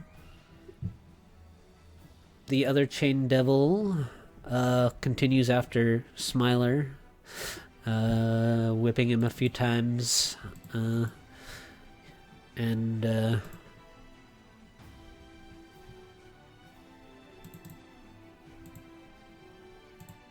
Smiler manages to sort of dance out of the way of both of the swipes. And Sylvie, you're up. Get advantage with all the shadows around him. You can cunning action hide in the shadows here, I would say. Sure. Okay. Yeah. Yeah, we'll do that. It's gonna be a low. Well, it'll have to be make a stealth check. Cunning action hide, make a stealth check. It just has to be higher than the creature's passive perception, which is.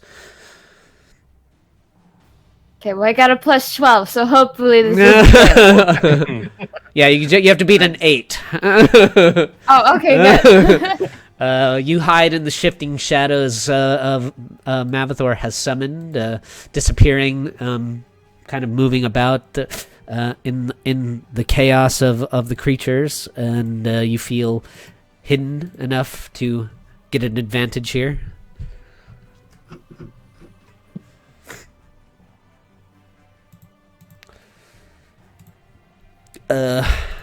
You strike out with your dagger.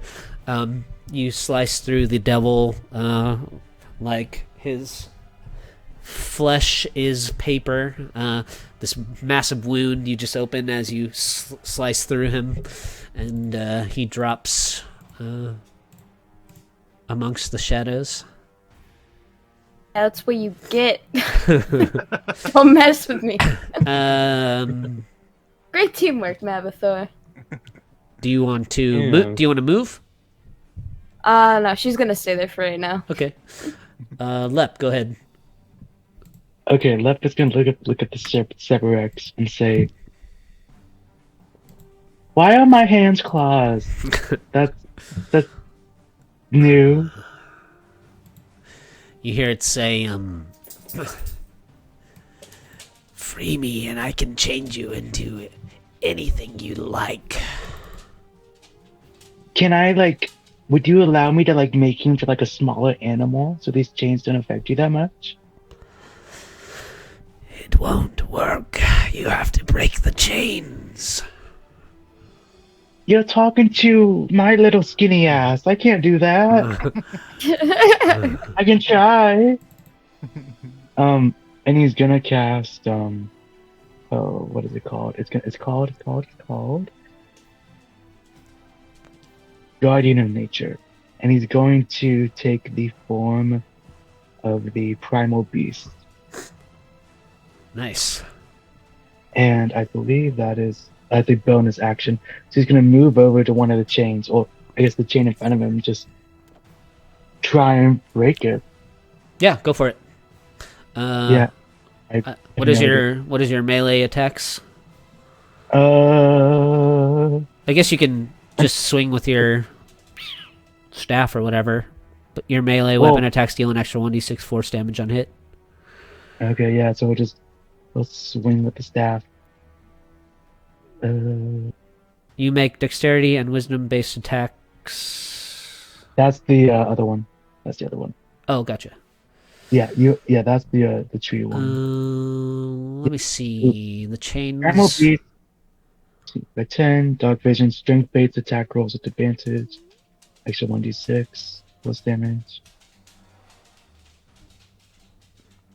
I have it here somewhere.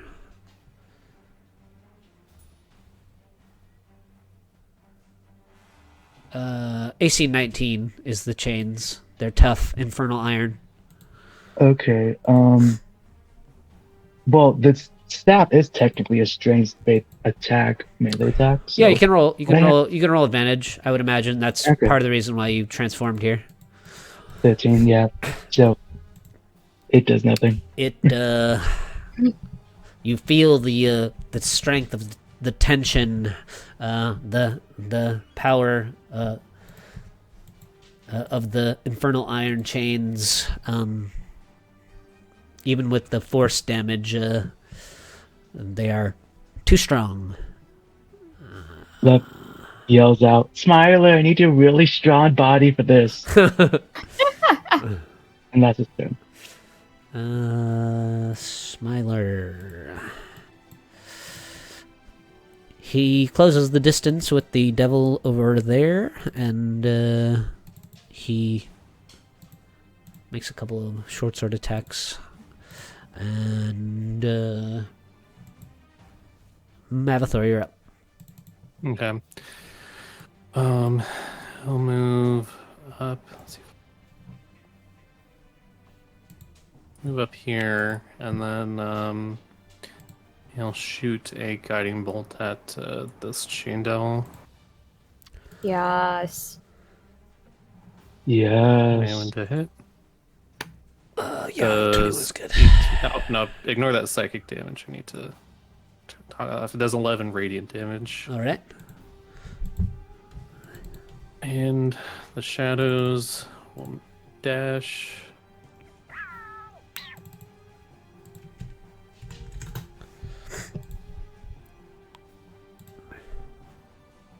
Oh, trying to select all of them at once. There we go.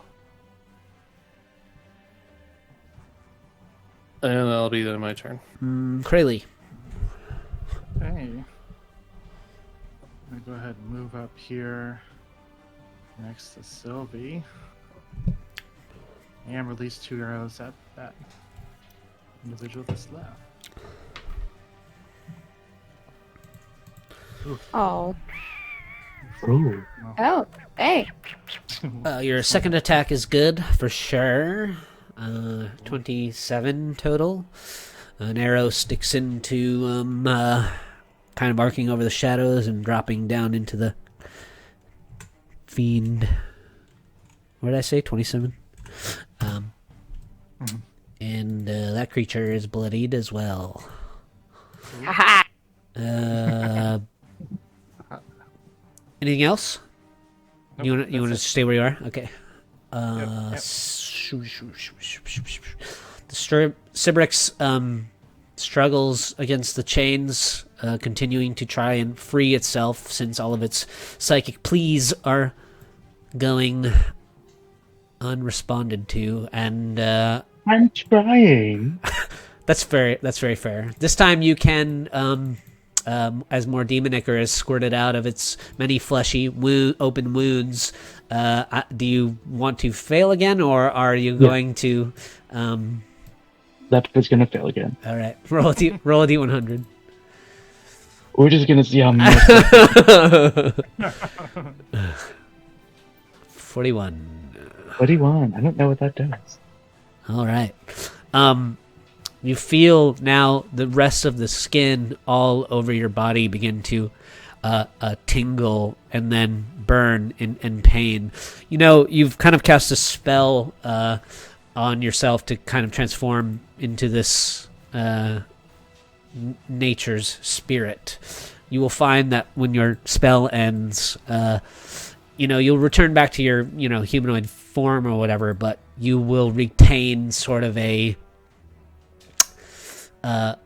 scabby bark-like shell over your entire body, which will grant you a permanent +1 bonus to your AC, but reduce your charisma by 2.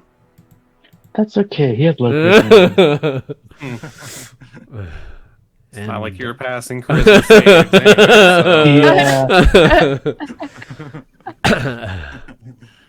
It's funny, you're landing on all the kind of nature-ish outcomes.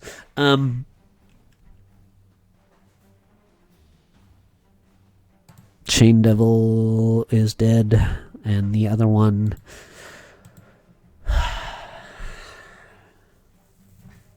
I think seeing that shadows coming his way and the other two devils have perished, this remaining Chain Devil, being that he's on his home plane of existence, can see his life flashing before his eyes, all of the devilish ranks that he's risen up to become a Chain Devil, all the deals and tricks and deceptions. He attempts to flee. Chicken! He's going to take an opportunity attack from Smiler. Oh, you know what I realized is that the first attack from Krayley should have had advantage because I used a guiding bolt. Oh, it should have. Oh, You can re-roll that, Krayley, because it could. If it hits him, he'll be dead, and none of this Oh, will happen. Yeah. okay. Oops. Never mind. Okay. Good call, Mavthor. I didn't even. I had reminded Yeah, I myself when you forgot. hit him too. Yeah, I was like advantage, but then it just slipped. So yeah, that's plenty. Yeah, the creature perishes. Can it be though, like, he's running away and Krayley just goes poop and then he just... Yeah, for sure. Yeah. I like that. Good call. So technically, I would say that combat is over. Before you guys deal with the Sybrix, let's take just like a quick little 2-minute break. Okay.